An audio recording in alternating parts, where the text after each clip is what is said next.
النجدة ساعدوني، أنا لا أجيد السباحة. كنت سأغرق، وما زاد الطين بلة حساسيتي ضد الماء. أسرعت المعلمة نحوي وأخرجتني. فجأة أصبح جسمي كله بقع حمراء، وبدأت أهرش بقوة. مرحبا، أنا نادين. أصبت بمرض عسير نغص علي حياتي، ألا وهو حساسية الماء. نعم، كما ترون، إذا لامس جلدي قطرة ماء تظهر بقع حمراء على جسمي، وأصاب بحكة شديدة ثم تنتفخ البقع، وفي بعض الأحيان تتشقق وتخرج منها الدماء. زملائي في المدرسة كانوا يتحاشون الجلوس بقربي ويسخرون مني. انظروا، جاءت الحرباء، هل غيرتي جلدك أم موسم التجديد لم يحن بعد؟ كنت أعيش في عزلة تامة. جاء فصل الشتاء وهو أكره الفصول لقلبي. لا يمكنني الخروج من المنزل. أراقب المطر من النافذة، والتلاميذ يسيرون تحت زخاته ويلعبون في برك الماء وهم متجهين للمدرسة. أنتظر بفارغ الصبر الأيام المشمسة لأعود لدراستي، فقد كانت متنفسي الوحيد. في أحد الأيام المشمسة حملت حقيبتي وأنا أرقص من الفرح. وصلت للقسم واتجهت لمكاني، لكن كانت هناك فتاة جميلة تجلس هناك. مرحبا، هذا مكاني. نهض سامي وقام بنهري. ابتعدي من هنا يا حرباء، هذه نسرين زميلتنا الجديدة. لا يوجد مكان أجلس فيه. لا بأس، أحضري كرسي واجلسي بجانبي لنتشارك الطاولة، لا مانع لدي. أنت لا تعلمين من تكون نادين، ستصابين بالعدوى إذا جاورتها. بكيت وخرجت من القسم. جلست في الساحة فلحقت بي نسرين، وضعت يدها على كتفي وقالت: لا تكترثي لكلامهم، أنت أجمل ما رأيت. أمسكت بيدي وعدنا لمقاعدنا. اندهش الجميع لمعاملتها الحسنة لي. تغيرت نظرة زملائي لي، وتعاطف البعض معي بعد أن أقنعتهم نسرين بحقيقة مرضي. فرحت جدا لأنني كونت أخيرا صداقة جديدة لأول مرة في حياتي. أخبرتها بجميع أسراري وتفاصيل مرضي. إنه مرض غريب، كيف يمكنك الاستحمام بدون ماء؟ دعي الأمر سرا بيننا، أنا لا أستحم إلا مرتين في السنة. ابتسمت. اعذريني لتطفلي، أنا آسفة لإحراجك. انتهت الامتحانات وحانت النتائج. ساعدت نسرين في المراجعة، فقد كانت ثقيلة الفهم وفشلت عدة مرات في دراستها، وهذا ما جعلها تغير مدرستها. لكن الأمر لم يتوقف هنا. طلبت مني أن أريها إجاباتي عن الأسئلة، فرفضت ذلك وقلت: هذا غش، سأساعدك بكل الطرق حتى تتحسني، لكن في الامتحان لا يمكنني أن أساعدك، فهذا لا يجوز. غضبت نسرين مني، وبعد ظهور النتائج كانت علاماتها حسنة. ركضت نحوي فرحة: هذا كله بفضلك، وأنت ما أخبار نتائجك؟ كالعادة الأولى على مستوى المدرسة. تراجعت قليلا وقالت: أنت أنانية، لا تريدينني أن أتفوق، هذه آخر فرصة لي، إذا لم أنجح بمعدل ممتاز سأطرد، ولكنني ساعدتك بكل ما استطعت. لم تقتنع بكلامي وغادرت. لم تحدثني منذ ذلك اليوم. أقامت المدرسة رحلة للبحر، فرفضت الذهاب لأنني لا يمكنني تحمل ذلك الجو، وخاصة أن الجميع يمكنه السباحة سواي. حاولن زميلاتي معي مرارا لمرافقتهن. سأفكر في الأمر. لمحت نسرين من بعيد تنظر لي نظرة حقد، جعلني أتراجع وأذهب معهم للرحلة. ربما أستطيع أن أتقرب منها هناك. سألتها: هل ستذهبين للبحر؟ وما شأنك أنت؟ اذهبي للصحراء، هذا يناسبك. سأرافقك ولا تغضبي مني. ابتسمت بخبث. حقا هذا رائع. استغربت لردة فعلها، لكنني ابتهجت لأنني سأستعيد صداقتها.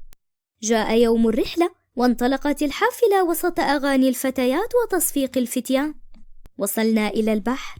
ركض الجميع نحوه إلا أنا ابتعدت، وأمسكت قلبي من شدة الخوف. أمسكت نسرين بيدي وقالت: هيا لا تخافي، سنسير بالقرب منه ولا نلمسه.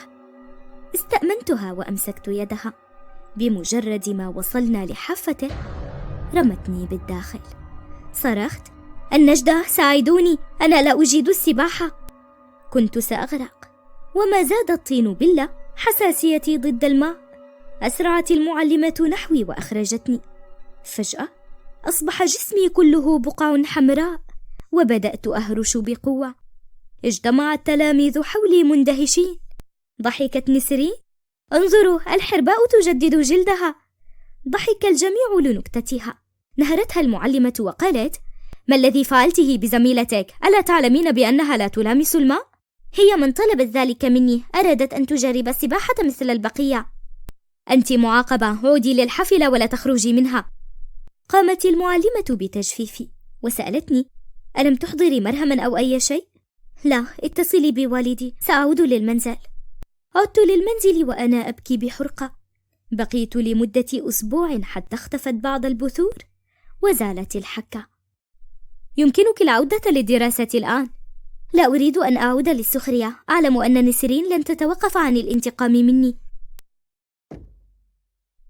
سأخبر عنها الإدارة وسيتكفلون بها. لا تفعل يا أبي، إنها الشخص الوحيد الذي صاحبني من بين الجميع.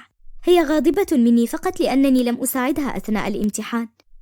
أرسلت رسالة إلى نسرين، قدمت اعتذاري فيها وأخبرتها أنني سأساعدها قدر الإمكان لتنتقل للسنة الموالية. سأعود لمصاحبتك بشرط أن تكتبي اسمي على ورقتك وأكتب اسمك على ورقتي. قلت: ستكتشف المعلمة هذا من خط أيدينا.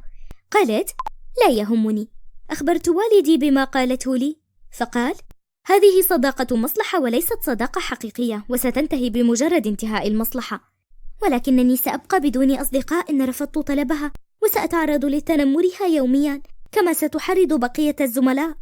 ومن تكون هذه الفتاة لتخافي منها لهذه الدرجة؟ إنها فتاة شديدة الجمال ومرحة، الجميع يحبها ويمتثل لطلباتها. دعك منها، الظاهر أنها فتاة سيئة الخلق. ترددت، ثم أجبت نسرين بالرفض، وأنني لا يمكنني أن أعصي الخالق لأرضي الخلق. زاد حقدها علي. في اليوم الموالي أحضرت قارورة ماء، شربت منها ولم تحكم إغلاقها، وضعتها فوق الطاولة واستدارت للخلف لتنشر النميمة عني وأخبرتهم بجميع أسراري. حدق كل من في القسم بي وهو يتمتع. طأطأت رأسي. وصلتني كلمة من إحداهن: ما كل هذا العفان؟ معقول لا تغتسل طوال حياتها؟ كتمت دموعي حتى لا أحترق، لكن نسرين استدارت بعنف وضربت القارورة فسقطت علي. يا إلهي، انظري ما فعلت. عذرا، لم أنتبه. أسرعت المعلمة نحوي لتساعدني في التنظيف. لحسن الحظ أن مئزري تبلل فقط. نسرين، اذهبي للمراقبة، وأنت يا نادين تعالي معي. ماذا ستفعلين لها؟ أو تشفقين عليها بعدما فعلته لك؟ نعم، إنها صديقتي. عزيزتي، نسرين انتقلت إلى هنا خصيصا من أجلك، فوالدتها أوصت بشدة على جلوسها معك. أنت تعلمين بأنها فشلت عدة مرات، وهذه آخر فرصة لها. لا أصدق، يعني أنا مجرد وسيلة ضمن خطتها من البداية؟ اعذريني، لكن هذه هي الحقيقة. والآن سأنقلك أنت لقسم آخر بحجة المضايقات حتى لا يشكون بأمري، لأن نسرين ابنة شخصية مهمة في البلاد وستوقفني عن عملي بكل سهولة. انتقلت لقسم آخر وإلى مضايقات أخرى. أما نسرين فانتفضت وفعلت المستحيل لتلحق بي، لكن الإدارة رفضت، كما أنني أخبرتها بأنها إذا لحقت بي فسأغير المدرسة كليا. لم يتوقف والدي عن تعزيز ثقتي وشحذ همتي حتى أنهيت دراستي بعد جهد عسير. توجهت للطب مباشرة في محاولة مني لإيجاد حل لمرضي المزمن.